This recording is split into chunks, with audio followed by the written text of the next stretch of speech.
New ইয়র্কে একটা বক্তব্য রাখতে গিয়ে আমি বলেছিলাম, জামাতে ইসলামী যদি দেশ পরিচালনার সুযোগ পায়, কর্মজীবী মহিলাদের কর্মঘণ্টা 3 ঘন্টা কমিয়ে 5 ঘন্টা করা হবে। চতুর্দিকে সমালোচনার ঝড়, হায় হায় কি বললো জামাতের আমির সাহেব, এখন তো আর মহিলারা কোনো কাজই পাবে না। যারা বিভিন্ন কাজে নিয়োগ করবে তারা বলবে, বাবা আমার এই 5 ঘন্টা দিয়ে 8 ঘন্টার বেতন দিয়ে আমার তো পোষাবে না, আমার দরকার নাই মহিলা কর্মজীবী। আর একটা মিটিংয়ে একজন প্রশ্ন করছে ভার্জিনিয়ায়, যে আপনি বলেছেন মহিলাদের কর্মঘণ্টা কমিয়ে দেবেন, এটা কি বৈষম্য না?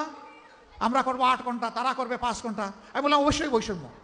পুরুষদেরকে বললাম যে আগামী 1 বছরের ভিতরে পেটে বাচ্চা নেবেন এবং 2-1 জন পুরুষ থাকলে হাত তুলেন। কেউ তো আর হাত তুলে না। আমি বললাম এটা পারবেন না? কয় না না, এটা পারবো কিভাবে? আমি বললাম আচ্ছা ঠিক আছে, বাচ্চা নিতে পারলেন না, আপনার স্ত্রী যে বাচ্চাটা জন্ম দিবেন ওকে একটু বুকের দুধ খাওয়াবেন 2 বছর, যারা তারা একটু হাত তুলেন, নিজের বুকের দুধ। এখন দেখি আবার কেউ হাত তুলে না। আমি বললাম এটা কি বৈষম্য না? একজন পেটে গর্ভধারণ করলো, এরপরে বুকের দুধ দিয়ে বাচ্চাকে বড় করলো, আপনি কিছুই করলেন না, এটা কি বৈষম্য না? তো সে সব কিছু করবে, আবার প্রফেশনাল লাইফে এসে আপনার মতো 8 ঘন্টা কাজ তাকে করতে হবে, এইটাই বৈষম্য। এই জাতি তার মাকে সম্মান করে, আল্লাহ সেই জাতিকে সম্মানিত করেন।